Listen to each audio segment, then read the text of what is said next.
सुन लो सुनाए कहानी एक किरदार की ही जुबानी, उलझी सुलझी है ये हर घड़ी। पल है कुछ से रुमानी, पल है कुछ से दीवानी, बहका बहका सा है हर कोई। कैसे फिर बतलाए क्या है ये फुलझड़ी, कैसे फिर सुलझाए उलझी हुई हर कड़ी।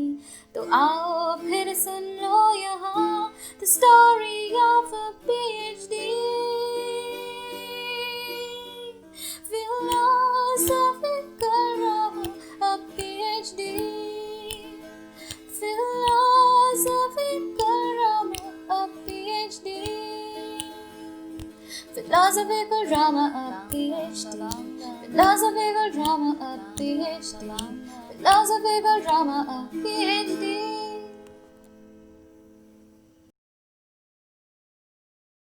हेलो दोस्तों, मैं अमोघ अपर्णा महेशचंद्र आज फिर से स्वागत करता हूं आपको इस दिवाली के टाइम में।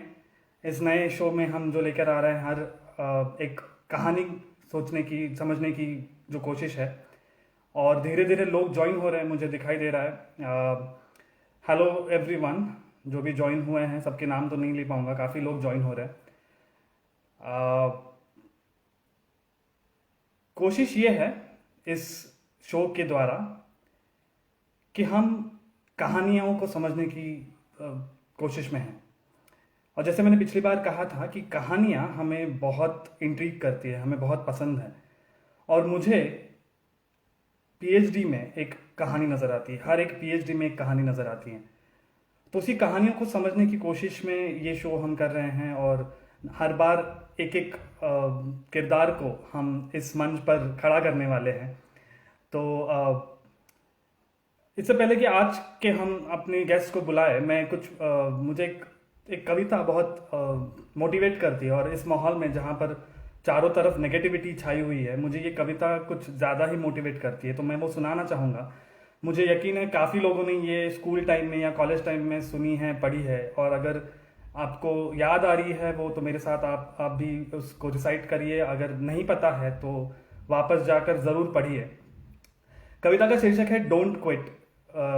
जॉन ग्रीनलीफ व्हिटियर साहब ने लिखी हुई ये कविता है कि when things go wrong as they sometimes will, when things go wrong as they sometimes will, when the road you are trudging seems all uphill, when the funds are low and the debts are high and you want to smile but you have to sigh, when care is pressing you down a bit, rest if you must, but don't you quit. तो ये बहुत motivate करने वाली कविता है, और इसकी सिर्फ एक स्टैंजा मैंने अभी आपके सामने दोहराया है, लेकिन और 4 स्टैंजास लिखे हैं, और बड़ी खूबसूरत कविता है। तो इस कविता के साथ मैं आज इस दिवाली के मस्त फेस्टिव मोड में मेरे एक दोस्त को जो पीएचडी कर चुका है उसे इनवाइट करना चाहूँगा। ये मेरे सीनियर है, मेरे PhD program, integrated PhD program में मैं जहाँ से आता हूँ वहाँ के मेरे सीनियर हैं। तो उनका नाम है अमोद देसाई, और मेरे ही शहर के, पुणे के हैं, असल पुणेकर जिसे हम कहते हैं, तो वहीं के हैं। तो मैं अब उन्हें यहाँ पे इनवाइट करना चाहूँगा हमें ज्वाइन करने के लिए। उनकी PhD broad area inorganic chemistry में है, और अभी फ़िलहाल सेंट एंड्रयूज़ यूनिवर्सिटी यूके में जो है वहाँ पे वो पोस्ट डॉक कर रहे हैं, तो वो वहीं से हमें अब ज्वाइन करेंगे। तो अमोद, अगर आप ज्वाइन कर सकते हैं इसमें। ओके, को ऐड कर चुका हूँ।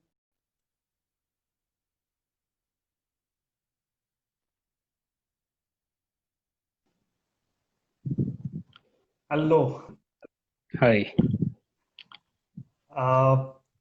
हम दोनों नॉर्मली जब बात करते हैं तब मराठी में बात करते हैं, हम पुणे के लोग हैं, लेकिन सब लोगों को समझ में आए, इसलिए हम लोग आज हिंदी इंग्लिश में बात करने की कोशिश करेंगे। सो कोशिश करेंगे। बिल्कुल। तो मैं सबसे पहला मेरा ये सवाल होगा कि तुम इंटीग्रेटेड पीएचडी स्टूडेंट हो आईसर पुणे से, और मैं खुद उस प्रोग्राम का स्टूडेंट हूँ, तो मुझे भली भांति पता है। तो मैं डायरेक्टली यहाँ पर नहीं पहुंचूंगा कि तुम पीएचडी के लिए कैसे गए, लेकिन मैं ये जानना चाहूंगा कि बैचलर्स कंप्लीट करने के बाद तुमने सबसे पहले तो बैचलर्स कहाँ किया, और क्या क्या माहौल था उस टाइम पे, क्या सोच थी कि मुझे ऐसे एक प्रोग्राम में जाना है। तो उसका मतलब ऐसा कुछ फैसिनेटिंग स्टोरी नहीं है, बट एक छोटा सा स्टोरी है। तो मेरा बैचलर्स हुआ था गरवारे कॉलेज पुणे से, जो यूनिवर्सिटी ऑफ पुणे के अंडर आता है। तो उसका टीवाई बीएससी का जो फाइनल ईयर एग्जाम चलता है, तो उस एग्जाम के एक कोई तो पेपर के दौरान मुझे और दो तीन लोगों को एक मैसेज आया, मतलब क्लास में जो इन्विजिलेटर थे उनसे मैसेज आया कि एग्जाम के बाद आपको हेड ऑफ डिपार्टमेंट ने बुलाया है। तो उस समय तो हैरानी हुई थी कि ये क्या हो रहा है। तो एग्जाम के बाद हम उनको मिलने गए। तो ये था महीना शायद अप्रैल का, और उन्होंने हम लोगों को बुला के बोला कि आईसर पुणे में एक नया कोर्स चालू हो रहा है, जिसका नाम है इंटीग्रेटेड पीएचडी, जिसमें आपको ड्यूअल डिग्री मिलेगी। तो आपका बैचलर्स खत्म हो रहा है, तो आप इसको अगर आप चाहते हो तो इसको अप्लाई कर सकते हो और अटेम्प्ट कर सकते हो, देख सकते हो कि कैसे होता है प्रोसेस या क्या करना चाहते हो। तो उस समय एक्चुअली मेरा प्लान पीएचडी करना ये था नहीं। मेरा प्लान था कि मुझे मास्टर्स कंप्लीट करना है। तो स्पेशली पुणे में उतना साइंस के लिए उतना कल्चर नहीं है, एज एन लोग उतना एनकरेज नहीं करते कि आप पीएचडी कंप्लीट करो। तो लोगों का रहता है कि आप अप्लाइड कुछ करो और आप जॉब के लिए देखो। तो मेरा उस टाइम पे माइंडसेट डॉक्टर थोड़ा। हो या इंजीनियर हो, people people want you to go into that frame, और आर्टिस्टिकली एग्जैक्टली, भी बहुत इंक्लाइंड है Pune, if I am not wrong, exactly, right? Exactly. तो तो एग्जैक्टली। तो व्हाट वाज इट, मतलब जैसे तुमने अभी कहा, I recollect that I think yours was the first batch of integrated PhD first at batch. IISER. Yes, yes. तो nervousness होगी बहुत कि पता नहीं है, कोर्स नया शुरू हो रहा है। एग्जैक्टली वो तो था कि नया कोर्स है, कैसे जाएगा कुछ आइडिया नहीं था। यूजुअली मास्टर्स या बैचलर्स तक हम लोगों को एक चीज रहता है कि हमारे सीनियर्स रहते हैं या हमारे कलीग्स रहते हैं जो जिनसे हम लोग इन्फॉर्मेशन पता कर सकते हैं। बट ये Right. कुछ तो ऐसा अजीब सा था जिसमें कुछ पता नहीं था कि क्या होगा। एट बेस्ट जो सीनियर्स थे उनसे मास्टर्स के एजुकेशन के बारे में पता चल सकता था, या फिर पीएचडी के बारे में पता चल सकता था। बट ये कुछ अलग था, इसमें था कि आप 6-7 साल एक इंस्टीट्यूट में रहेंगे, 2 डिग्रीज कंप्लीट करना है आपको। और ये Right. थोड़ा सा अजीब सा लग रहा था, तो ये थोड़ा डर था, मैं श्योर नहीं था उस टाइम पे। पर मेरा ऐसा था कि मैं आइसर में क्विज कंपटीशन में पार्टिसिपेट कर चुका था, तो मुझे आइसर का जो एनवायरनमेंट था उसने अट्रैक्ट किया था। ये मीमांसा तो की बात कर रहे हैं आप? मीमांसा की बात कर रहा हूँ। तो मुझे बैचलर्स के टाइम में मीमांसा में एक बार पार्टिसिपेट किया था। तो मीमांसा के टाइम मुझे आइसर का टूर मिला था, तो वो लैब्स एनवायरनमेंट से मैं थोड़ा सा आकर्षित हुआ था कि मुझे रिसर्च में करना है कुछ। बट मैं श्योर नहीं था कि पीएचडी करना है। तो एग्जाम दे दिया। एग्जाम के उसी दिन इंटरव्यूज थे। तो एग्जाम खत्म होने के एग्जाम सुबह था 8-9 बजे के अराउंड। तो उस समय तो कुछ पता नहीं चला कि क्या हो रहा है। जैसे बाहर निकला, लोगों से बात करने चालू हुआ, तो इमीडिएटली एक चीज जो ट्रांजिशन पता चला कि अभी तक जो था कि मेरे कुछ 20-30 दोस्त रहेंगे जो कॉलेजेस में रहेंगे, यूनिवर्सिटीज के रहेंगे, वो मेरी भाषा में बात करते थे, हम लोगों का सोच एक जैसी थी। सडनली 300-400 लोग ऐसे हैं जो अलग अलग हिस्सों से आए देश के, और जो लोग मतलब उनका कॉन्फिडेंस काफी अच्छा था, उनकी प्रिपरेशन बहुत ज्यादा थी, और उस समय ऐसा लग रहा था कि मैं काफी इनके पीछे हूँ। मेरा मुझे अभी बहुत कुछ करना है इनके बराबर आने के लिए। इंटरव्यू उसी दिन शाम को हुआ था, और इंटरव्यू के दौरान ऐसा हुआ था कि फॉर्चुनेटली मेरा नाम पहले लिस्ट में आ गया था। बट उन लोगों ने शायद नेम्स अल्फाबेटिकली अरेंज किए थे, तो बिकॉज मेरा नाम डबल ए से होता है तो मेरा नाम पहला आ गया था। ओके। और मुझे कुछ आइडिया कि एग्जैक्टली क्या होने वाला है अंदर। तो मैं इंटरव्यू के लिए गया, उधर देखा तो मुझे फॉर्मेट भी पता नहीं था कि एग्जैक्टली कैसे होने वाला है। अंदर गया तो 10 या 12 लोग थे और सभी डिसिप्लिन से थे। और ओके। फिर वो ट्रेनिंग हुआ, उसके बाद मैं घर आके बोला था कि मुझे नहीं लगता कि मेरा यहाँ पे होने वाला है। तो ओके। वो पहला एक्सपीरियंस था। और फिर तुमने जैसे बताया कि Pune does not have a grand history like Bengal और तमिलनाडु की, वहां से रिसर्चर्स पैदा होते हैं, हमारे यहाँ से हमें पता है, हमें डॉक्टर्स आते हैं, इंजीनियर्स आते हैं, आर्किटेक्ट्स हैं, आर्ट के लोग हैं। तो एग्जैक्टली। फैमिली में साइंस था, अगर तुम बताना चाहो कि कजिन्स में कोई साइंस में गया था आगे, या वर यू द फर्स्ट मेरे वन मेरे to do a PhD? Fortunately मेरी माँ she did a bachelors and in her during her time in science. तो और उनका थोड़ा सा इंक्लिनेशन है रिसर्च की तरफ, तो उनसे थोड़ा सा घर पे मोटिवेशन मिला था कि इसमें कंटिन्यू करना है। बट एज सच फैमिली में कुछ ऐसा एक्सपीरियंस था नहीं, सो मुझे आइडिया नहीं थी कि क्या एक्सपेक्ट करना है पीएचडी में जाने के बाद। सो वो थोड़ा सा इनिशियल फेज में ऐसा था कि डिसीजन लेने में कि जाऊँ या ना जाऊँ, उसमें ऐसा था। तो फॉर्चुनेटली ऐसा हुआ था कि जब मेरा इंटरव्यू के बाद एक मुझे कॉल आया था सर से कि आपका सिलेक्शन हो गया है। उस समय उन्होंने मेल में मेंशन किया था कि आपको एडमिशन के बाद अगर कुछ क्वेरीज होगा या आपको कुछ भी पूछना है तो एक सीनियर फैकल्टी एडवाइजर का नाम दिया था। तो ओके। मैंने घर पे बात किया कि मुझे करना क्या चाहिए, तो वो बोले कि हम लोगों से मत पूछो, आप मतलब उनसे जाके बात करो। राइट। तो मैंने राइट। उनसे अपॉइंटमेंट लिया था, और अपॉइंटमेंट लेके जाके मैं उनसे बोला कि मैंने इंटरव्यू के टाइम ऐसा एक्सपीरियंस किया था कि बहुत लोग हैं, उनके एक्सपर्टीज या नॉलेज बहुत ज्यादा है मुझसे, और मुझे पीएचडी का पता नहीं है कि कैसे होने वाला है। तो उन्होंने मुझे एक चीज बोला था जो मुझे शायद जिंदगी भर याद रहेगा, या फिर मैं भी लोगों के साथ शेयर करता हूँ कि उन्होंने बोला था कि बैचलर्स मास्टर्स ये सब नॉलेज बेस्ड है। तो आपका जितना नॉलेज है या आपका जितना कंसेप्ट क्लियर है उतना आप अच्छा करोगे। हम्म। पीएचडी कंप्लीटली डिफरेंट है। पीएचडी में नॉलेज और कंसेप्ट से आपके टूल्स रहेंगे, आपका एप्टीट्यूड सबसे इंपॉर्टेंट है। तो आपका एंथुजियाज्म और आपका एप्टीट्यूड अगर अच्छा रहेगा तो आप पीएचडी में डेफिनेटली जाइए। अगर आपको वो डाउट लग रहा है कि अभी आपको नहीं जाना है, तो आप देन आप नॉलेज बेस्ड रहोगे तो आप मास्टर्स कीजिए, उसके बाद आप जॉब करिए या उसे अप्लाई करिए। बट आपको अगर पीएचडी जाना है तो आपको वो एंथुजियाज्म और ड्राइव थोड़ा सा होना चाहिए। उस समय फिर ऐसा लग रहा था कि ड्राइव तो है बट श्योर नहीं हो, बट या okay. Let's try. So up now that you are a PhD, you are a doctorate, you very proudly carry that tag of a doctor. If you go back to that advice given by your that faculty advisor, you think कि वहाँ पर you have reached that level कि जहाँ पे तुमने aptitude और enthusiasm का जो मिश्रण है वो लेकर तुम पहुंचे हो? Is that what you're looking at? That is definitely one part of it. It is like आपका एटीट्यूड पीएचडी के दौरान स्टेडी रखना ये बहुत क्रूशियल है। तो वो चीज अगर आपके साथ मतलब ड्राइव तो एक चीज होना ही चाहिए। मुझे लगता है कि ड्राइव मेरा उतना स्ट्रांग नहीं था। मैंने बाकी लोगों से जितना मिला हूँ, कुछ लोगों का ड्राइव बहुत स्ट्रांग रहता है, उनको रिसर्च के बारे में पूरा पता रहता है। जैसे मैं गया था, मुझे उतना टॉपिक्स के बारे में पता नहीं था कि एग्जैक्टली क्या टॉपिक्स है, ये किस टॉपिक का रिसर्च है। मुझे उसमें टाइम लगा था। बट एक चीज था कि अगर मैं इसमें जा रहा हूँ तो मुझे कुछ ना कुछ इससे हासिल करना है या उससे कुछ ना कुछ कंप्लीट करना है। ये गोल एक था और वो चीजें थोड़ा पुश कर रही थी। अभी जब जैसे तुमने पूछा कि when I have completed it now do I look back and say yes. So yeah aptitude is definitely one part of it. I can't say कि I have done everything because of aptitude, but definitely थोड़ा सा उसका मतलब significant contribution है। Mhm. And then take us through the initial phase कि uh, जिस time पे तुमने जब आप कहा अभी कहा कि you are trying to understand कि रिसर्च होता क्या है बेसिकली, क्योंकि हम लोग प्रैक्टिकल्स करते हैं। मेरा I can completely relate to you because we go from a bachelors lab directly into a research institute, और अचानक से यू आर लाइक ओके, बहुत अलग चीज है।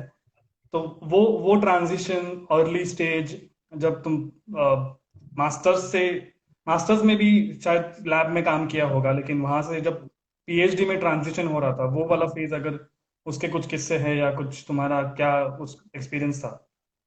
या तो जैसे आपने कहा कि बैचलर्स में यूजुअली हम लोगों को एक सेट ऑफ एक्सपेरिमेंट्स दिया रहता है। सो 99% ऑफ द टाइम्स कंक्लूजन क्या है ये पता रहता है। राइट। मास्टर्स में जब एक रिसर्च लैब में थोड़ा सा प्रोजेक्ट करने का मौका मिला तब ये चीज पता चला कि पहला डिफरेंस ये है कि आप एक्सपेरिमेंट करोगे इसका मतलब ये नहीं कि आपको कंक्लूजन पता है। हम्म। आपको कंक्लूजन ऑब्जर्वेशन के बाद पता चलेगा। तो मास्टर्स में वो एक चीज सिग्निफिकेंट डिफरेंस हुआ। बट मास्टर्स में एक चीज हो रहा था कि मैं किसी मेंटर के साथ काम कर रहा था, तो ओके। प्रोजेक्ट की रिस्पॉन्सिबिलिटी किसी और के पास थी। मेरा काम था कि जाके वो मुझे जो बोल रहा है वो सेट ऑफ एक्सपेरिमेंट्स फॉलो करना है, और मुझे अगर कुछ क्वेरीज होगा या मेरा कुछ आइडिया होगा तो मैं उसमें कंट्रीब्यूट करूंगा। ये चीज पीएचडी के फर्स्ट ईयर में इमीडिएटली चेंज हो जाता है। जब पीएचडी के फर्स्ट ईयर में जब सुपरवाइजर आपसे बोलता है कि आपको ये प्रोजेक्ट लीड करना है और आपको सब कुछ इसका रिस्पॉन्सिबिलिटी लेना है, ये चीज अभी तक लाइफ में हुआ नहीं था कि राइट। आपको कंक्लूजन भी पता नहीं है, आपको एक्सपेरिमेंट आपके नॉलेज के बेसिस के ऊपर बनाने हैं। एक्सपेरिमेंट्स भी आपके लिए, आपके आपको इंस्ट्रूमेंट्स पता है, आपका नॉलेज पता है, आपको सब कुछ वो टूल्स है, बट उसको कनेक्ट करके एक चीज बनाने की शुरुआत करनी है। ये चीज एक काफी नया था, चैलेंजिंग था। चैलेंजिंग इन द सेंस कि मेंटली चैलेंजिंग था कि अभी तक वो किया नहीं है कभी, तो कैसे होता है या कैसे करना है वो प्रक्रिया नहीं थी। राइट, अगर मैं एनालॉजी देने की कोशिश करूं तो it's like sailing, you are the sailor of the ship in deep blue water and you really don't know where you want to go. और तो तुम्हें एकदम स्पीड भी सही। संभालना है, बैलेंस भी संभालना है, हवा का झोंका भी देखना है कहाँ से आ रही है हवा, एंड यू और हैव अभी तक उसके टू। पहले के बारे में हम लोग सब टूरिस्ट रहते हैं, तो बोट में बैठे हुए तो गाइड कर रहा होता है। Right, right. So then what was the time when you realized कि ये कुछ बड़ी चीज है ये? was it the first year, second year, या कब था कि ऐसा लगा कि ये, because we know in a, for people who are not having the background, उनके लिए भी मैं ये बोलना चाह रहा हूँ कि इन बैचलर्स या मास्टर्स में हमें पता होता है कि हमें ये पेपर आएगा इस टॉपिक पर, इतनी पढ़ाई करनी है और मार्क्स मिलेंगे और ग्रेड मिल जाएगा, and finally you'll get the degree. That is not true in PhD, right? मुझे शायद थोड़ा सा एको आ यस। रहा है अमोल, तुम्हारे साइड से। हाँ, ओके, अभी। Yeah, now it's good. Yeah. So when was that realization that you got कि no, कोई लीनियर पाथ है नहीं इस प्रोसेस में, कुछ बड़ी चीज है ये कब रियलाइजेशन हुआ? एक्चुअली इनिशियली ऐसा होता है कि जैसे मैंने पहले कहा कि बैचलर्स या मास्टर्स तक हमें पता रहता है कि नॉट कॉम्पिटिटर्स बट हमारे साथ कौन है, मतलब हम किसके साथ पढ़ाई कर रहे हैं या हमें किसके साथ रेट होगा। तो मास्टर्स तक भी हमें पता रहता है कि हमारे बैचमेट्स कौन रहेंगे। पीएचडी में सबसे बड़ा रियलाइजेशन तब आता है कि जब आप एक रिसर्च पेपर पढ़ते हो या रिसर्च पेपर पब्लिश करने की कगार पे रहते हो, हम्म। तब आपको पता रहता है कि आप ऐसे चीजों के साथ अ, उनके साथ काम कर रहे हो जिनको आपने कभी देखा ही नहीं है। दुनिया के किसी कोने के किसी लैब में काम चल रहा है जो आपके साथ हम्म। सिमिलर हो सकता है, हम्म। और वो चीज वो आपके पेपर को रिव्यू करेंगे, और वो रिव्यू करने के बाद उसके ऊपर कमेंट्स देंगे। और हो सकता है कि उनके लैब में भी सेम प्रोजेक्ट ही चल रहा होगा, किसी दूसरे अप्रोच से चल रहा होगा, बट ये चीज जब रियलाइज होता है, मेरा ये शायद सेकेंड ईयर या सेकेंड ईयर के मिड में ऐसा हुआ था कि मैंने सीनियर के पेपर में कंट्रीब्यूटर था। तो हम्म। वो जब प्रोसेस हुआ था तो मैं एक छोटे बच्चे की तरह वो पूरा एक्सपीरियंस कर रहा था कि ओके। सबमिशन होता है पेपर का, फिर एक रिव्यू के कमेंट्स आते हैं। वो कमेंट्स आने के बाद आपको पता नहीं रहता है कि रिव्यूअर कौन है जो जो आपका चेक कर रहा है, बट उसके कमेंट्स के ऊपर आप फिर से आपके पेपर को इम्प्रूव करते हो, फिर सबमिट करते हो और पब्लिश करते हो। भले ही वो फर्स्ट टाइम के लिए, मतलब मेरे सीनियर को उतना कुछ अफेक्ट नहीं हुआ था, उन्होंने तो बहुत काम ले लिया, पेपर एक्सेप्ट हो गया बट वो मेरे लिए काफी एक बड़ा चीज हो रहा था कि कुछ तो ना कुछ पूरा अलग हो रहा है प्रोसेस ये चलना उसमें, राइट। के through. Because you already mention here, मैं ये उन लोगों के लिए इस टॉपिक को और थोड़ा एक्सप्लोर करना चाहूंगा जो लोगों को पता नहीं है कि हम लोग क्या करते हैं। So you said publishing a paper. Not many people outside the field actually know what it is. कि scientists actually collect their entire data from out of their hypothesis, उसको एक story बनाते हैं उसकी actually, and then they publish in reputed journals in the world. So because I've seen your CV, you have tons of papers in your field. Uh, can you just give a glimpse कि क्या होता है process when you learned it? What was the process to actually take it through to the publication level? सबसे पहला चीज है कि आप प्रोजेक्ट को जब आप चूज करते हो, मतलब एक थोड़ा सा नाइव वे से ट्राई करता हूँ। when you enter PhD, you have this idea कि I'll change the world. I will address all the energy and environment problems of the Yes, world. yes, of The course. moment you start your first year, you realize that you're just a part of a very tiny thing of this entire big network of ideas which people are actually working on throughout the world. Right. तो वो चीज जब आपको realise होता है तब आपको पता चलता है कि आपका कंट्रीब्यूशन उतना सिग्निफिकेंट है नहीं, बट वो सिग्निफिकेंट इसलिए है क्योंकि जो पूरा बिल्डिंग बनने वाला है, मतलब मैंने किसी नोबेल लॉरेट के स्पीच में सुना था कि हम सबको लगता है कि हम एक बिल्डिंग मतलब खड़ा कर देंगे, but to construct a building you need bricks, and Mhm. every PhD's contribution is one brick. So it's not the entire building but actually one brick at a time, and Right. the more bricks you add to that, the building will be completed faster. क्योंकि हम लोग एक साथ तो खड़े नहीं है, कोई यूके में है, कोई यूएस में, कोई इंडिया में है। Right. तो सब लोग अपनी अपनी तरह से एक एक ब्रिक जोड़ते हैं, तब जाके वो बिल्डिंग कंस्ट्रक्ट होती है। तो जो बड़ा प्रॉब्लम हम लोग सोच रहे हैं कि एड्रेस करेंगे, वो कभी भी ऐसा पूरा नहीं होता है।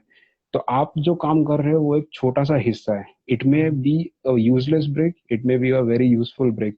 जो दुनिया को दिखेगी बाहर से बिल्डिंग उतनी खूबसूरत है या नहीं, वो ब्रिक हो सकती है, या फिर किसी आपके अंदर के रूम की ब्रिक होगी जिसका काम कुछ नहीं है बट जस्ट बिल्डिंग को खड़ा रखना है। तो आपका रिसर्च जो रहता है वो इट वो प्रोसेस ऐसा है कि आपको आप एक प्रोजेक्ट चूज करते हो, वो प्रोजेक्ट का आप एक्सपेरिमेंट्स रन करते हो। एक्सपेरिमेंट्स खत्म होने के बाद आपको ऐसा अगर लगेगा कि ये सिग्निफिकेंट कंट्रीब्यूशन है, तो आप फिर आपका पेपर किसी इम्पैक्ट हायर इम्पैक्ट जर्नल्स में छोड़ते हो, जहाँ पे आपको कमेंट्स आते हैं। अगर आपको लगेगा कि आपका काम जस्ट एक नॉर्मल काम है, उसमें कुछ इम्पैक्ट नहीं होने वाला या बहुत लोगों को फर्क नहीं पड़ेगा उस काम से, जो आपके अंदर के रूम की छोटी सी ब्रेक रहेगी, तो आप Mhm. उसको एक लोअर इम्पैक्ट जर्नल में छोड़ोगे। सभी सभी टाइप के जर्नल्स में आप छोड़ोगे, वो पीयर रिव्यू होती है। तो पीयर रिव्यू में जैसे आपको पता है कि पीयर रिव्यू प्रोसेस काफी स्ट्रिंजेंट होता है, जिसमें आपको पता नहीं है रिव्यूअर्स कौन है और रिव्यूअर्स कैसे भी हो सकते हैं। Right. तो Right. ये एक प्रोसेस थोड़ा सा काफी मतलब इंटरेस्टिंग है, आई ओपनिंग टाइप है एक पीएचडी के लिए।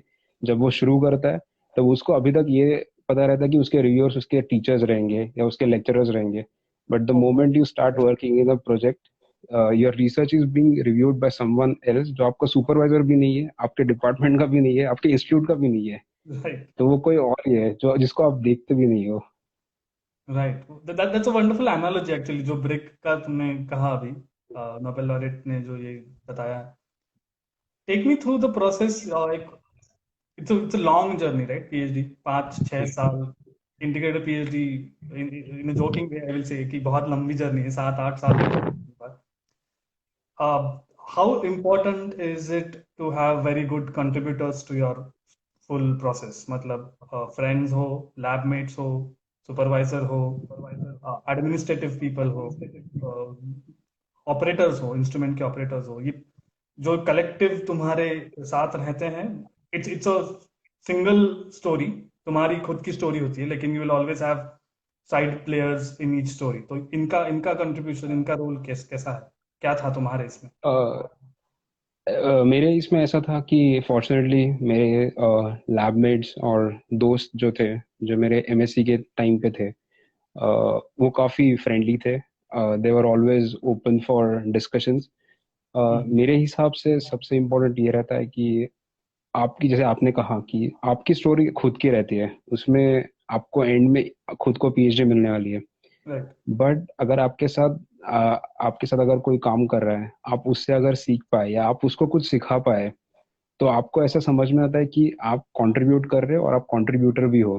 हम्म। तो ये एक लर्निंग प्रोसेस खुद जैसा नहीं है, बट आपको कोई साथ में लेके चलता है।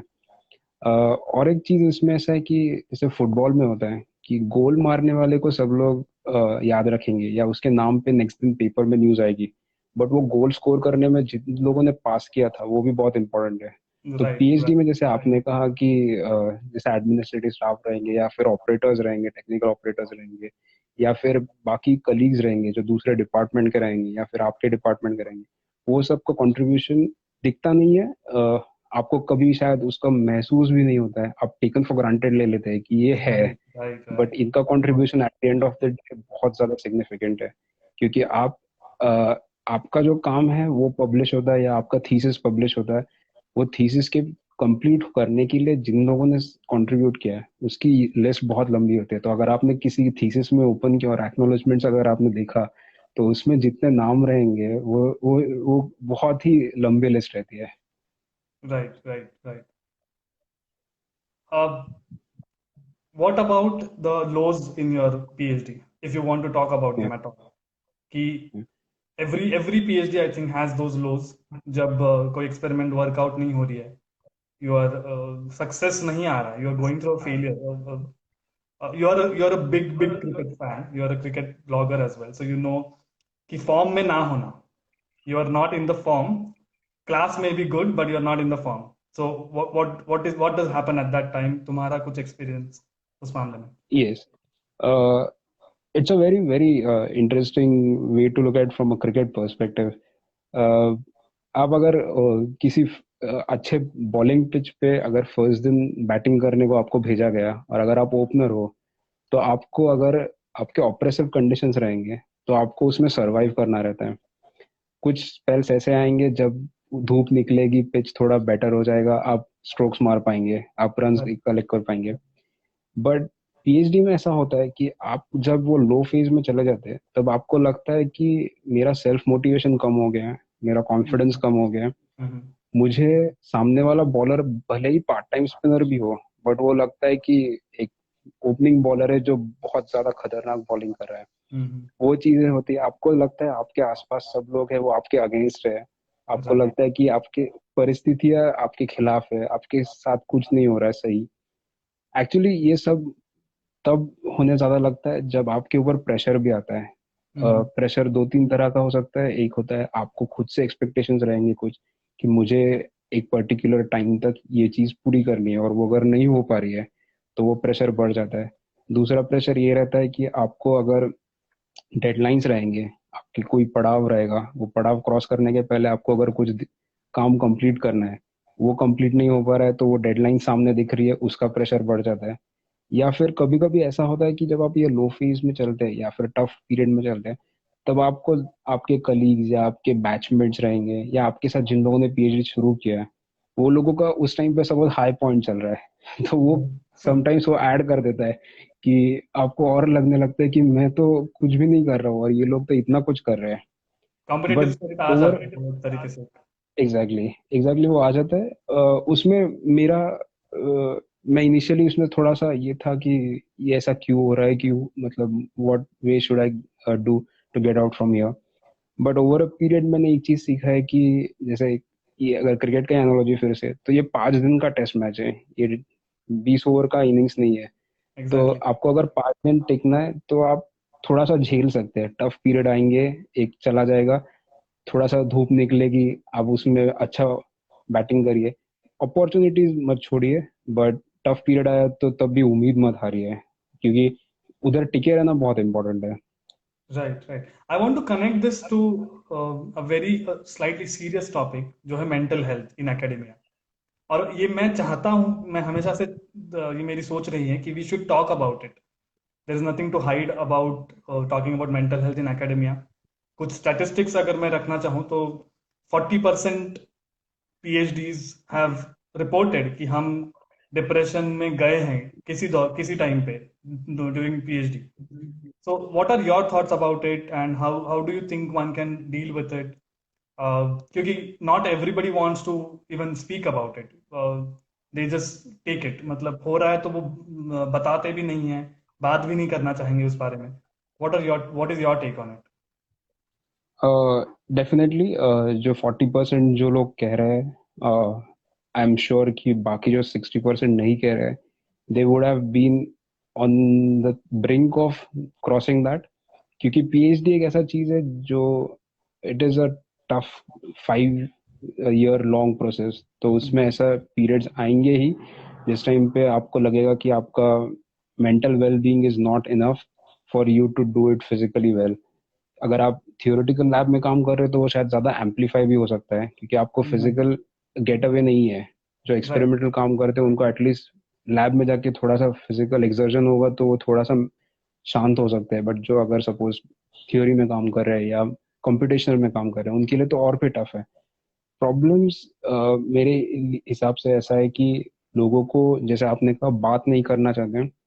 मेरा ये मानना है कि जैसे आपका ये शो है, कि आपका ये शो जो थीम पे बना हुआ है कि लोग एक दूसरे से बात करें ये टॉपिक्स पे, मेरा हम्म। यही मानना है कि आपके पीएचडी के जर्नी में कुछ दोस्त ऐसे होने चाहिए, या कुछ लोग ऐसे होने चाहिए, या ऐसे कुछ आउटसाइड इंस्टीट्यूट भी लोग ऐसे होने चाहिए जो लोग फ्रीली ये सब टॉपिक्स पे आपसे बात कर सकते हैं। काउंसलर्स डेफिनेटली रहेंगे, बट काउंसलर्स आपके पूरे प्रोसेस के साथ 100% रिलेट नहीं कर पाएंगे। अगर आपका कोई दोस्त रहेगा राइट, राइट, जो आपको एग्जैक्ट। पहले से जानता है, तो वो completely day to day basis पे आपके साथ रिलेट कर पाएगा कि आपके साथ क्या हो रहा है, क्या नहीं हो रहा है, क्या गलत हो रहा है। तो मेरा ये कहना है कि आप किसी के साथ बात करते रहिए, स्टोरी शेयर करते रहिए, क्योंकि हर एक के पास एक एक स्टोरी रहता है। सुनने के लिए लोग कम रहते हैं, बट अगर आप ऐसा कोई दोस्त बनाएंगे जिसकी कहानी आप सुनेंगे, वो आपकी कहानी सुन सकता है, तो उससे आप बोलने से वो हल्का हो सकता है, And इतना you can also डेफिनेटली है। relate to it कि I am not the only exactly, person who's going through a tough patch. There are other exactly, people around us. Exactly. मेरे केस में मैंने ये चीज़ एक फॉलो किया था। जब भी मुझे लगता था कि मेरे साथ कुछ सही नहीं हो रहा है, सब कुछ गलत हो रहा है, मैं स्पेशली मैं जानता था कि मेरे कुछ दोस्त हैं जिनका कुछ टफ पीरियड चल रहा है, मैं उनके साथ कॉफ़ी पीने के लिए चला जाता था। या मेरे कुछ दोस्त थे जो आइसर के बाहर थे, उनके साथ जाके मैं उनके अलग प्रोफेशंस के बारे में परेशानियां सुनता था। तब मुझे थोड़ा सा एहसास होता था कि ठीक है, कि दुनिया बड़ी है, मेरा एक गोल है कि मैं पीएचडी कर रहा हूँ, बट इसका मतलब ये नहीं कि this is the end of it. Right. कल कुछ नया दिन शुरू होगा, कुछ नया एक्सपेक्टेशंस रखेंगे। पीएचडी का एक ये खूबसूरत चीज है कि अ, आपको हर वीक एक नया चैलेंज मिलता है। आप Mm-hmm. अगर किसी प्रोफेशनल करियर में काम करोगे, तो आपको 9 से 5 वाले जॉब में एक सिमिलर टाइप ऑफ पैटर्न मिलता है। बट पीएचडी ऐसा एक चीज है जिसमें आपको हर वीक या हर दिन अलग अलग किस्से मिलेंगे, अलग अलग एक्सपीरियंसेस आएंगे। तो अगर आपको ऐसा लगेगा कि आप डाउन है, डिप्रेस्ड है, डोंट वरी, नेक्स्ट दिन कुछ नया चीज आएगा जो आपका पर्सपेक्टिव को कम्प्लीटली चेंज कर सकता है। सो Wow. मेरे हिसाब से आपको जस्ट हैंग इन करना है। आई एम कम्प्लीटली अग्री कि mental health is a big problem, but speak out. मतलब वो चीज मत करिए। मैंने इनिशियली थोड़ा सा वो हुआ था, मेरा एक फेज ऐसा आया था कि आई थिंक फर्स्ट ईयर के एंड में था, कि जब मुझे लग रहा था कि मेरा कुछ काम नहीं हो पा रहा है सही से, एक्सपेरिमेंट्स क्लिक नहीं कर रहे हैं। मैंने मेरे सीनियर से जाके पूछा था कि आपको लगता है क्या कि मैं पीएचडी के लिए बना हूँ या नहीं। Oh, oh God, और that's वो terrible. 2 ईयर ऑफ मास्टर्स और 1 ईयर ऑफ पीएचडी के बाद ये चीज आया था कि मैं बना हूँ या नहीं, मतलब शुड आई कंटिन्यू। तो बोला ठीक है यार, तेरा रिजल्ट्स क्या दिखा। So then we had a discussion about my results, and then it felt ki okay, I'm able to share my things with someone, and it feels a lot better. Yeah, yeah. I think you said a very, very, I mean, one should, मैं जैसे कहता हूँ, it should be going into bold, italics, underlined with very high font size, that every day you have a new challenge that you can look up to, जो नहीं होता है normally बाकी professions में, and that's a very good way to look at the challenge of PhD. I am still getting an echo थोड़ा सा तुम्हारे side से Okay, okay, sorry. अभी। या perfect. I'm going to touch upon another aspect, and you can completely opt out of not talking about it, but uh, without getting into any controversial setup, how important is it to have a very healthy relationship with your supervisor, principal investigator? So, Yeah. uh, what is your take on it? Maybe a one-liner answer on this, because we don't want to be talking too much about this topic. Yeah. No, like my thought about this is, a supervisor has, you have one supervisor. A supervisor has 10 students under him, Right, and all the 10 people are very different from each other. right, So it is very difficult for him to have a one set of rules for everybody. right, So you expect that the way he's treating someone else, he should treat you the same way. But mm, that's not practically how it should work. So जैसे एक team का coach रहता है, cricket team का या football team का, तो वो कोच का मेन रोल होता है मैन मैनेजमेंट। सुपरवाइजर का भी रोल वो मैन मैनेजमेंट का ही होता है। हम्म। मेरे हिसाब से प्रॉब्लम तब आता है जब आपके और सुपरवाइजर के बीच में कम्युनिकेशन गैप हो जाता है, कि एग्जैक्टली। आपके प्लान्स क्या है, आपके इरादे क्या है, आपके सोच क्या है एक पर्टिकुलर प्रोजेक्ट के बारे में, और सुपरवाइजर की कुछ सोच रहेगी। और ये गैप अगर आपने सही समय पे सीमेंट नहीं किया, तो ये चीज थोड़ा सा बलून आउट हो जाएगी और आपके कंट्रोल के बाहर चली जाएगी, एंड देन उसमें अननेसेसरी प्रॉब्लम्स क्रिएट हो जाएंगे। तो मेरा ये मानना है कि इनिशियली मैं थोड़ा सा इंट्रोवर्ट टाइप का हूँ, मैं उतना अप्रोच नहीं करता हूँ। तो मैं सुपरवाइजर से बात करने में बहुत डरता था इनिशियली, कि ओके। कितना बात करनी चाहिए। But after a period I realise कि it's only doing harm to me. तो मेरा ये काम है कि this is my responsibility to go out and talk with him. It could be a good thing, it could be a bad thing, it could be something which I don't like, but I can go and talk with him, and surprisingly मतलब he would be there to listen. मतलब obviously he won't like everything what I say, but at right. least he would be there to listen, and that communication gap is like bridged there, so there is no gap there. ये बहुत जरूरी है मेरे हिसाब से। वाह, I like the way तुम you talked about कि उन पर भी प्रेशर होता है, they have more people to manage, and connecting from your the way you looked at how you should deal with other contributors and deal with your supervisor. One thing that I have found out is you believe in speaking out, in communicating, which is, I think, the crux. Anywhere you go, anywhere, you should be able to communicate what you are feeling, and क्या what are the things you can do to improve your experiment, job work, या कोई भी काम आप कर रहे हो. I really like that approach of yours, and the way you connect everything to cricket. I think we both had conversations about this during our time at ICER. Yes. Uh, Take me through when you were on the at the end of your PhD, when you want to probably write a few papers or thesis likhna tha, and you can see the end, but you still know that it's a tough patch and you still have to finish the line. uh, what was it? Because I have heard stories about people having the toughest time writing their thesis. And I'm sure बहुत memes बनते हैं इस पर, बहुत writing is a famous meme on Facebook. तो what was your experience, your feeling? किस तरीके से तुम वहां तक पहुंचे? इसको दो चीजों में मैं डिवाइड करता हूँ।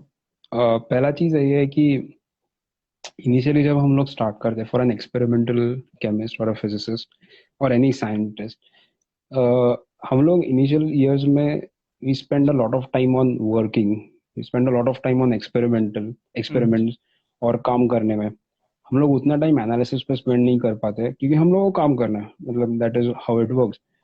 जब हम लोग एंड ऑफ द जर्नी आते हैं, उस समय ऐसा होता है कि we set down, we start analysing, collecting data, looking through it, going through it. Right. उस समय ऐसा होता है कि हम लोगों का आदत बन गया है कि हम लोग काम करेंगे तो खुश रहते हैं। अगर हम लोगों ने दिन 10 डेटा एनालाइज किया तो हम लोगों को लगता है कि ये सफिशिएंट काम नहीं है, हम लोगों ने कुछ किया नहीं है। हम लोग बहुत सोचने लग जाते हैं कि आज कुछ काम ही नहीं किया मैंने। The in effect standard is set very high कि इतना किया नहीं तो हमने we get a guilt feeling. Exactly. और वो चीज हम लोग फर्स्ट फ्यू इयर्स में नलीफाई हो जाती है, क्योंकि अगर हम लोगों ने बोला कि सपोज 8 घंटे का एक्सपेरिमेंट है, हम लोगों ने 10 घंटे किया, तो वी फील कि we have done a great job, कि हम Okay. लोगों ने 2 घंटा एक्स्ट्रा काम किया है। Right. वही चीज अगर आपने बाद के सालों में 8 घंटे का एनालिसिस का डेटा अगर आपने 6 या 5 घंटे में कंप्लीट किया, तो आपको लगता है कि आपने इनसफिशिएंट काम किया। Mm-hmm. तो you start getting negative vibes about your work, कि मैं काम कम कर रहा हूँ क्या। मुझे एक चीज याद है, मैं जब ये फेज में था, जब मैं बैठ के पेपर राइटिंग या थीसिस राइटिंग के पास में था, मैं एक जाके जूनियर को पूछा था मेरे, कि तुम जब ज्वाइन हुए थे तब तुमने मुझे देखा था कि मैं कितना काम कर रहा था, तुम्हें ऐसा लगता है कि मैं अभी कम काम करता हूँ। Wow. तो वो चीज एक This आती requires है दिमाग में ये करने के लिए guts लगते हैं, जूनियर को जाके कि कि मतलब ऐसा लगा था मुझे, कि वो फील आया था अंदर से कि मैं कम काम कर रहा हूँ। But in effect actually what जो मैं काम कर रहा था, that was more effective than actual doing the experiments, क्योंकि एक्सपेरिमेंट में आप मैकेनिकल काम ज्यादा करते हो, आप उतना दिमाग यूज नहीं करते हो, यहाँ पे आप मेंटल काम ज्यादा करते हो। और सेकंड पर्सपेक्टिव मेरा ऐसा है कि ये एक्चुअली मेरे दोस्त ने मुझे ये चीज बोली है। वो माउंटेनियरिंग रिलेटेड में इंटरेस्टेड है। तो उसने मुझे कुछ कहानियां बोली है कि आप जब शिखर के पास रहते हो, when you start seeing the summit, so you complete 80% 90% of your climb, you start seeing the summit, मतलब आपको सामने दिख रहा है, आपका पीक है। The last 200 meters or the 400 meters are the toughest, not because of the climb, because you have already covered so much. It's because आपके साथ वो ऐसा मेंटल रिलीज हो जाता है कि मैंने इतना कर लिया, अभी इतना ही बचा है। तो राइट। वो जो आपको ड्राइव इतने डिस्टेंस तक लेके आया है, वो ड्राइव कभी कभी थोड़ा सा कम हो जाता है, या राइट। आपको लगता है कि अभी ये तो आ ही गया है, इसमें अभी मैं तो कर ही लूंगा, और उसके वजह से आप कभी कभी गलत पाथ चूज कर लेते हैं। एज इन आप अगर सपोज 200 मीटर, वो फिर से वही माउंटेनियरिंग का एग्जांपल, अगर 200 मीटर बचा है आपके पास, आप बहुत सारी कहानियां सुनेंगे कि एवरेस्ट कवर करने के लिए 200 मीटर या 300 मीटर के पहले दो तीन रूट्स है कवर करने के लिए। दो तीन लोगों ने गलत पाथ चूज करके वो समिट कंप्लीट नहीं कर पाए थे, और बाकी लोगों ने देखा कि ये एक लॉन्ग रूट हो सकता है, बट इससे समिट कवर हो जाएगा। So it's slightly depending upon कि आपको जॉब कंप्लीट करना है, ये बहुत इंपॉर्टेंट है। इससे मैं एक चीज जोड़ना चाहता हूँ कि कंप्लीटिंग थिंग्स, ये चीज हम लोग पीएचडी में या रिसर्च के फील्ड में ही काफी बोल सकते हैं कि डिफिकल्ट है हमारे लिए। मास्टर्स या बैचलर्स तक हमारा एग्जाम्स होता है, या हमारा सेमेस्टर्स होते हैं, या आपके कुछ ग्रेड्स होते हैं, तो आपको पता चलता है कि आपका प्रोग्रेस कैसे हो रहा है। पीएचडी एक थोड़ा सा अजीब चीज है, इसमें आप काम करते हैं, आपका ग्रेड, आपके पेपर, ऐसा लोग सोचते हैं, या हम लोग उस सोच में चले जाते हैं, बट एक्चुअली वो चीज नहीं है। आपका ग्रेड्स है आपका डेली वर्क, आपने हाथ में लिया हुआ प्रोजेक्ट या आपने शुरू किया हुआ प्रोजेक्ट कंप्लीट करना। कंप्लीट करना ये चीज हम लोग बहुत बार मिस कर देते हैं। हम लोग 60-70% काम कर देते। Logical conclusion in a way, right? It may be a exactly, failure, it may be a success, exactly, but reaching to a exactly, logical conclusion is what matters. exactly, exactly. That's So great. a lot of the times we end up doing 60-70% of the work, and then we say कि, oh हो गया अभी तो काफी कुछ, and then we stop thinking about it, rather than taking it to the finish.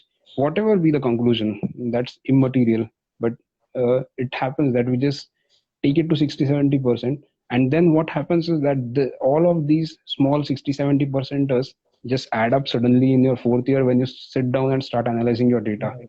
And then you feel that there is so much data to go through.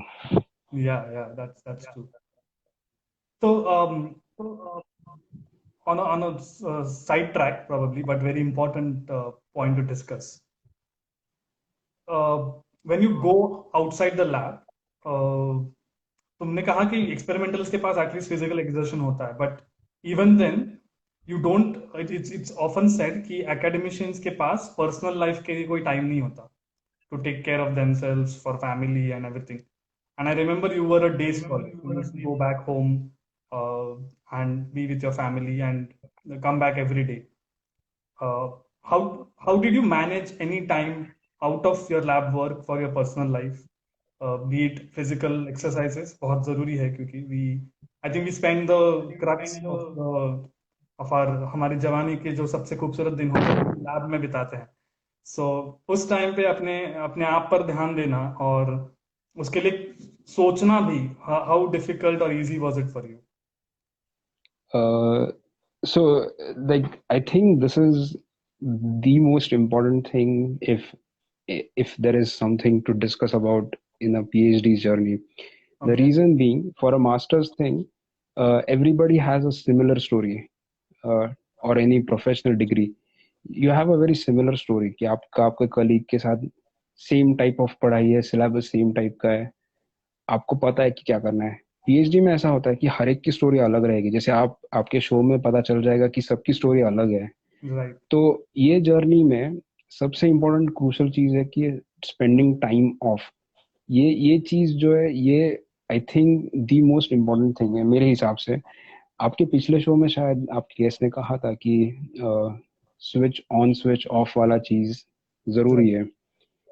तो switch on switch off चीज ये बोलना और समझना बहुत easy है, ये करना बहुत डिफिकल्ट है। मैं आपको एक उदाहरण दे सकता हूँ।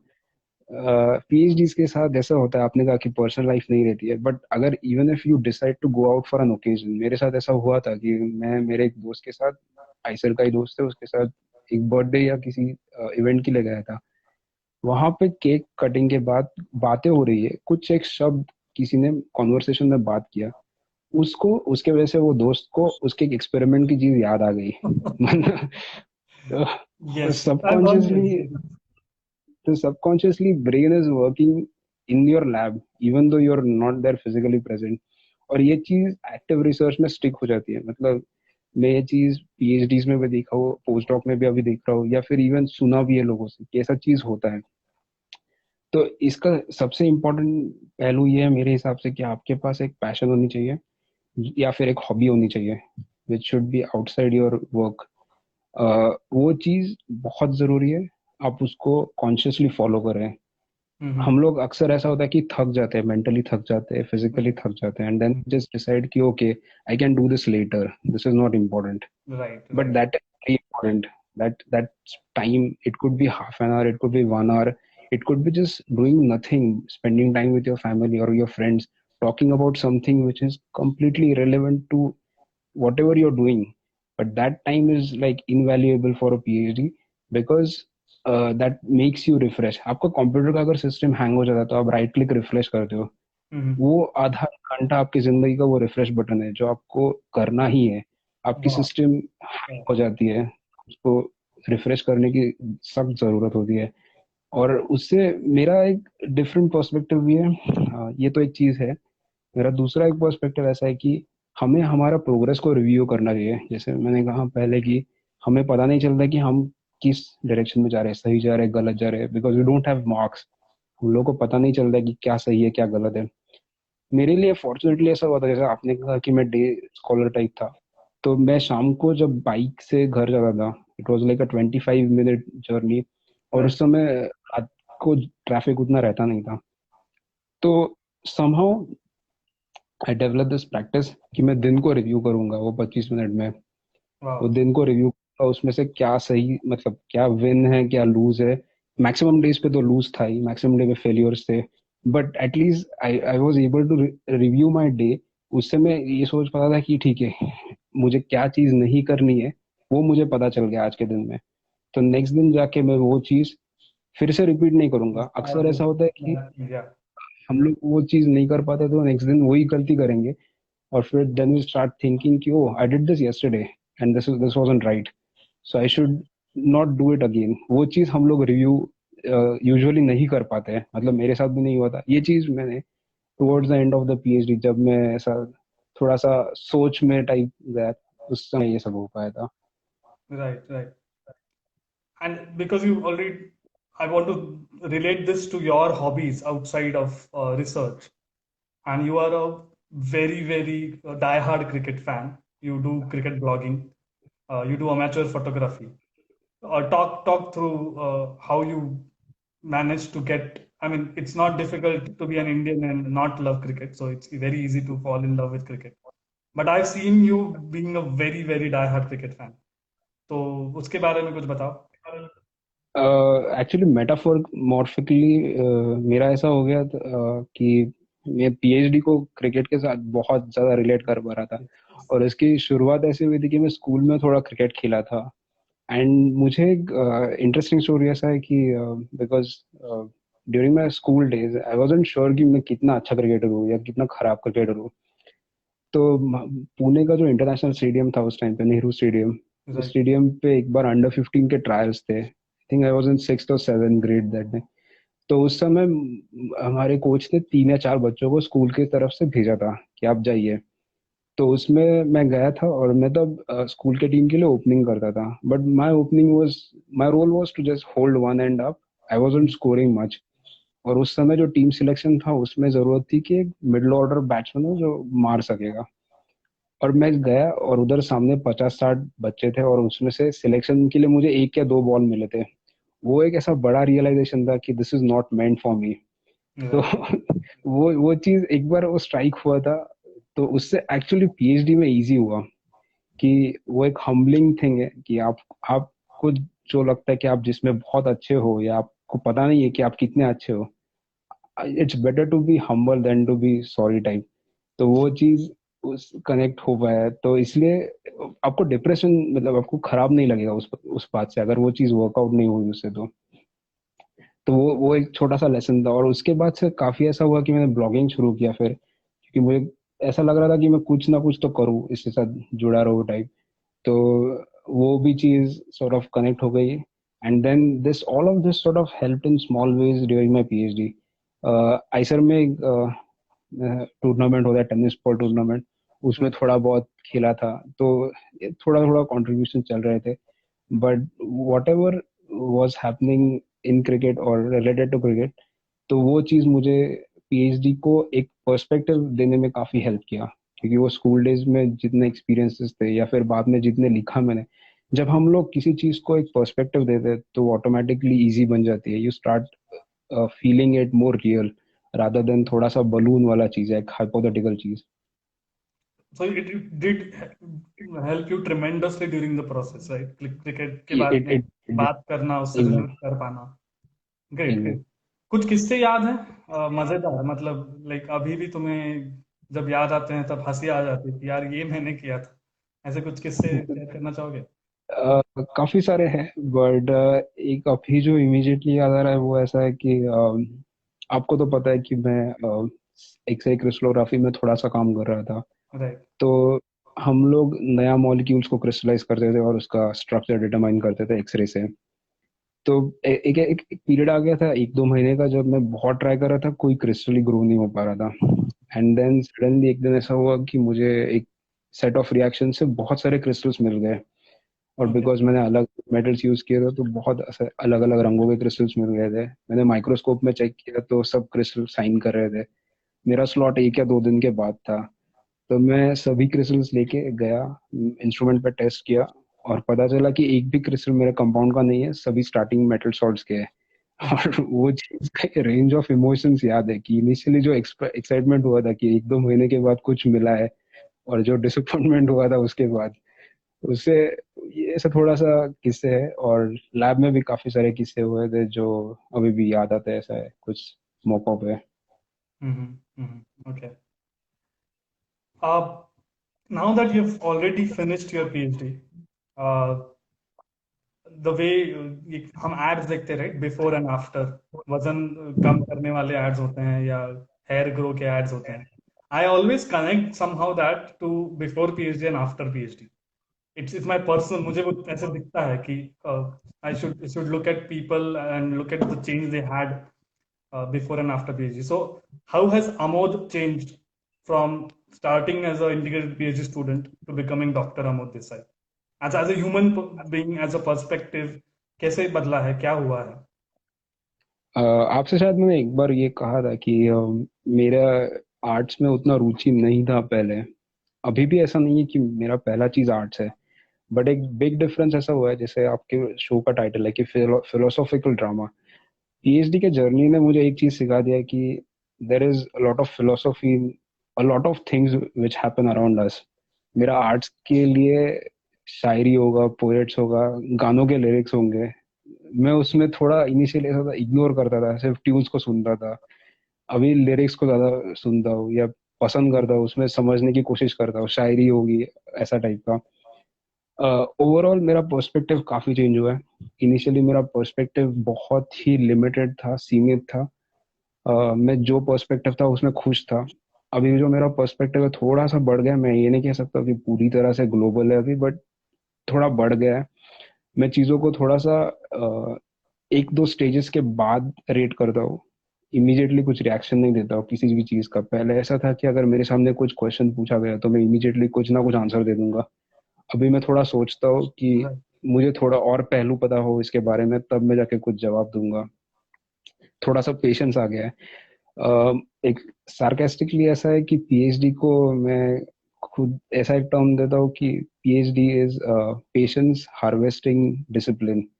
तो आप में वो पूरा पेशेंस भर देता है कूट कूट के कि किसी Right. भी चीज में जल्दी मत करो, सब आराम से करो। और डिसिप्लिन, डिसिप्लिन पहले पता नहीं था या नहीं, ये तो मेरे पेरेंट्स बोल पाएंगे कि मैं कितना डिसिप्लिन था।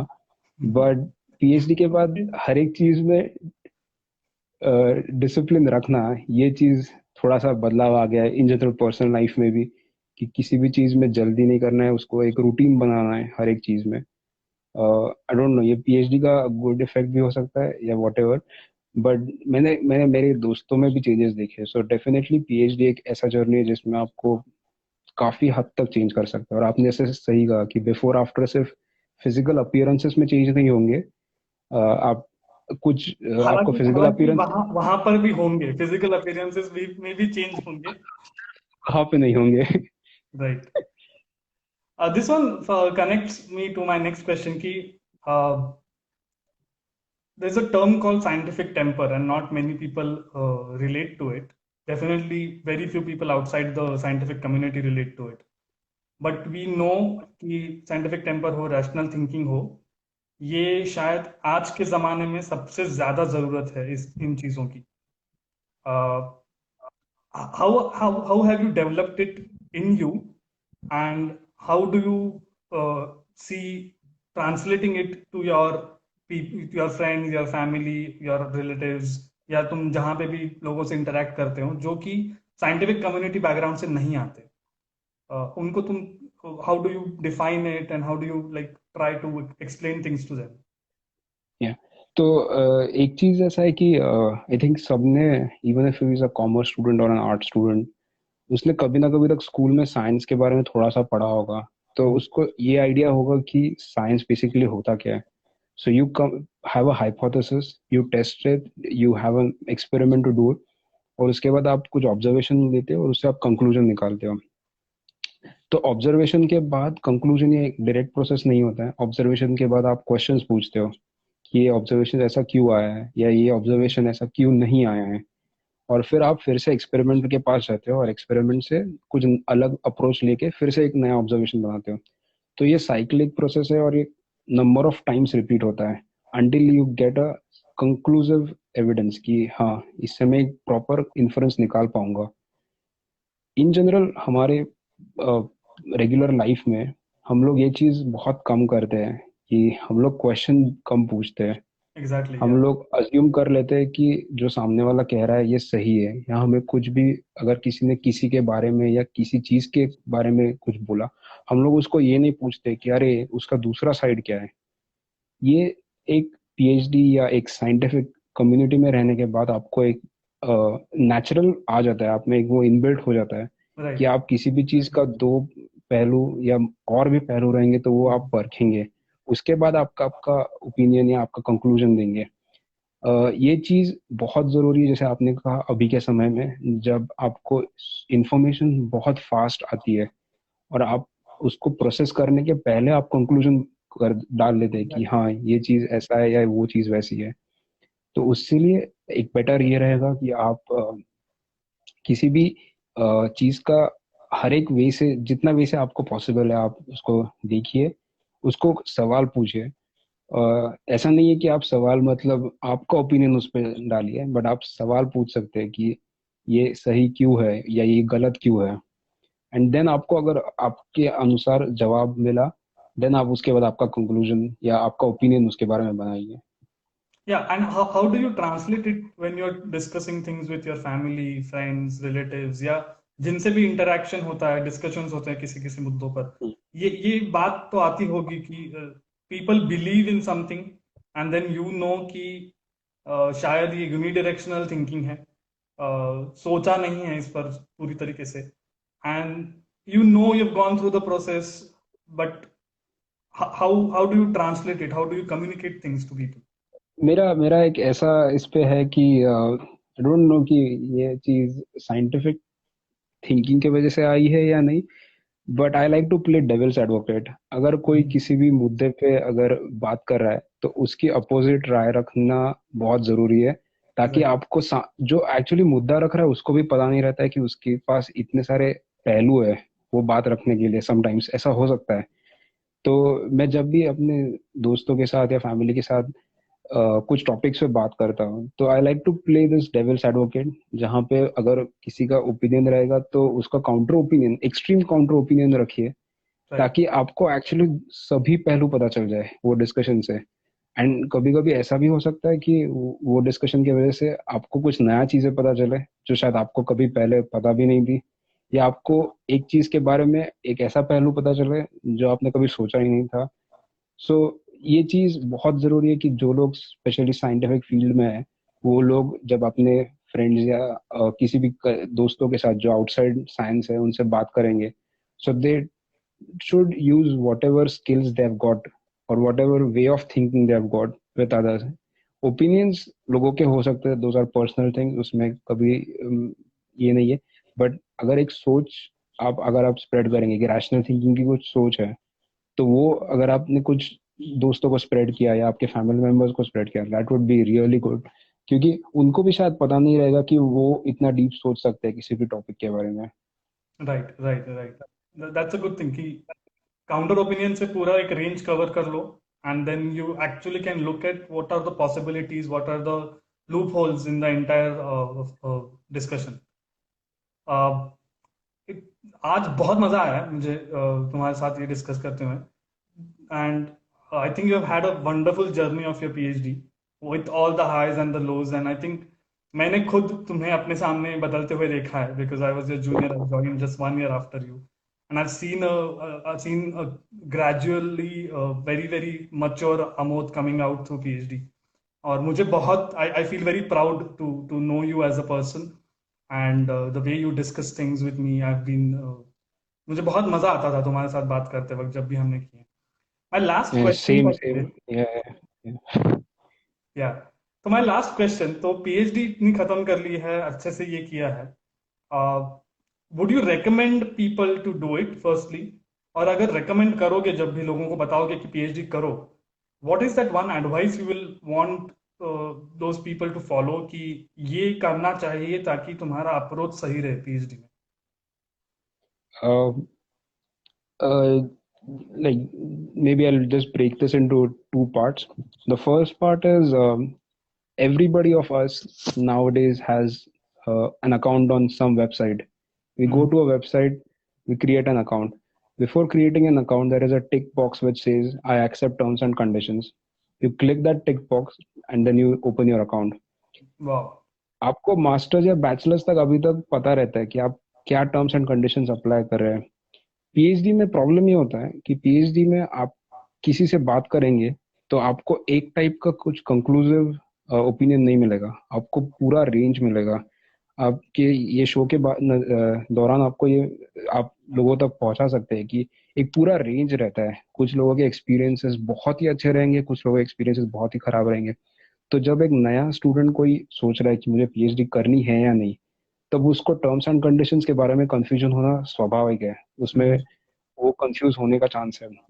तो मेरा उसके ऊपर ये सजेशन रहेगा कि अगर आप में, जैसे मुझे मेरे वो फैकल्टी एडवाइजर ने दिया था कि अगर आपको किसी टॉपिक पसंद है या आपको रिसर्च पसंद है, if you like doing research, then आप बिंदास पीएचडी के लिए अप्लाई करिए। But just be sure that what are the things you are signing up for.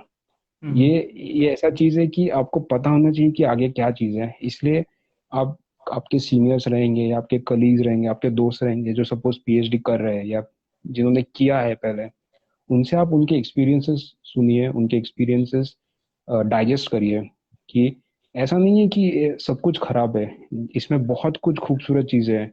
मेरे लिए एक स्टेज ऐसा आ गया था कि मैं एक एक दिन पे छोटा छोटा चीजें, सब विन, टिक मार्क, ऐसा चीजें करने लग गया था, जिसमें ऐसा होता है कि आपको थोड़ा सा खुशी भी मिलती है जो किसी को आप बोल नहीं सकते हो या कोई उसको समझ नहीं पाएगा। राइट, बट बिकॉज लोगों नो को वन सिर्फ हैज वो गॉन चीज through to that struggle to get it, that is your own exactly individual struggle. Exactly. और अगर कोई नया उसको देखेगा तो उसको लगेगा कि ये तो कुछ तो रैंडम बोल रहा है, मतलब इसका मेरे साथ कुछ कनेक्शन नहीं है। तो उसको जस्ट निगेटिव चीजें ही दिखेंगी पहले, क्योंकि वो बोल्ड और इसमें जैसे आपने कहा कि इटैलिक्स में रहती है कि ये मेरे साथ खराब हुआ है या ये मेरा स्ट्रगल स्टोरी है। तो स्ट्रगल स्टोरी ये सबको सुन के अच्छा लगता है या इजीली कनेक्ट हो पाता है, क्योंकि सबके जिंदगी में कुछ ना कुछ तो स्ट्रगल रहेगा। राइट, बट जो स्ट्रगल के बाद एक आता है, मतलब एक न्यू डे स्टार्ट होता है, एक अच्छा मोमेंट आता है, वो मोमेंट उतना कनेक्ट नहीं हो पाता है। सपोज इंडिया एक वर्ल्ड कप जीता, तो वर्ल्ड कप जीतने के बाद सबको कनेक्ट हो पाया because everybody was going through that process. But Yuvraj Singh किस पेन के थ्रू जा रहा था ये हम लोग उतना फील नहीं कर पाएंगे, क्योंकि हम लोगों उसके साथ जी नहीं रहे थे, हम लोगों ने सिर्फ एंड पॉइंट देखा है। राइट। तो लोगों को कभी कभी लगता है कि बाहर से देख के कि पीएचडी सिर्फ स्ट्रगल है, पीएचडी खराब है।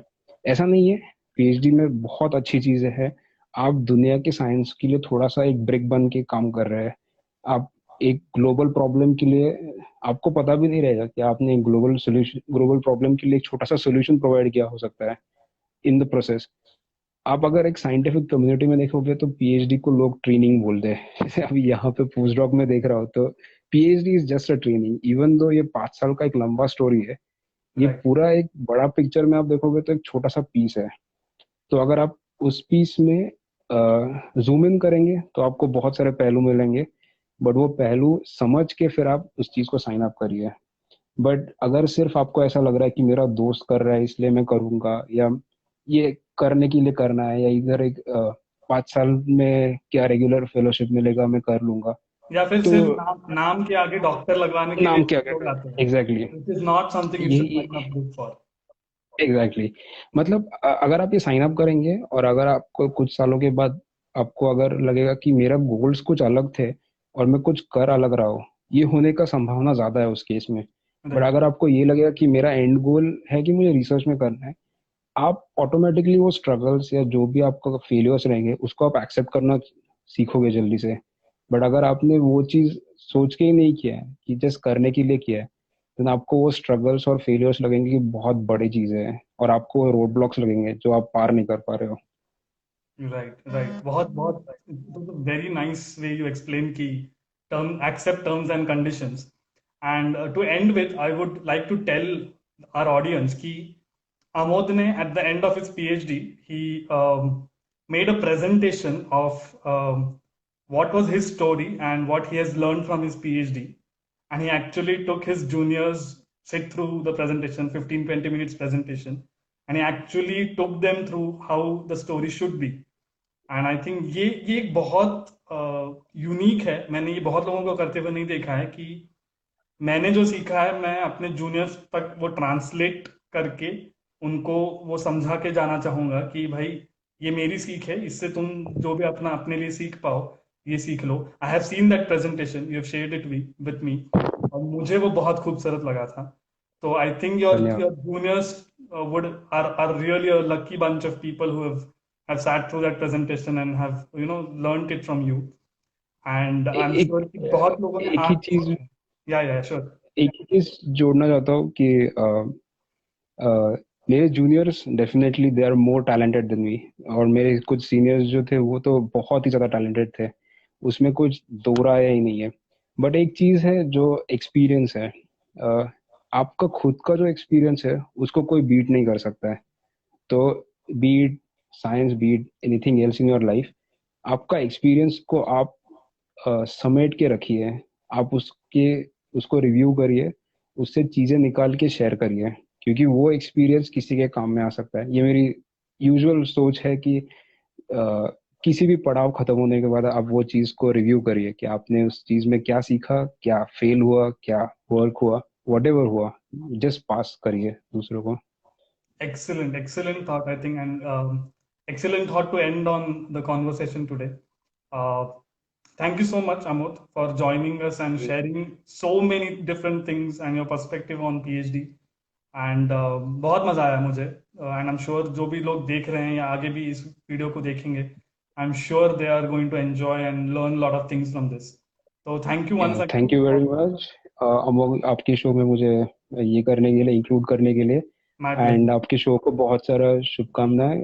आई होप कि you get a range of stories and lot of content for people who would be willing to know more about this. Sure, sure. Thank you so much, and I will have a chat with you again. हम तो Yes, बात करते रहेंगे. Thank you so करते much for रहेंगे। joining today. Yes, bye. Bye.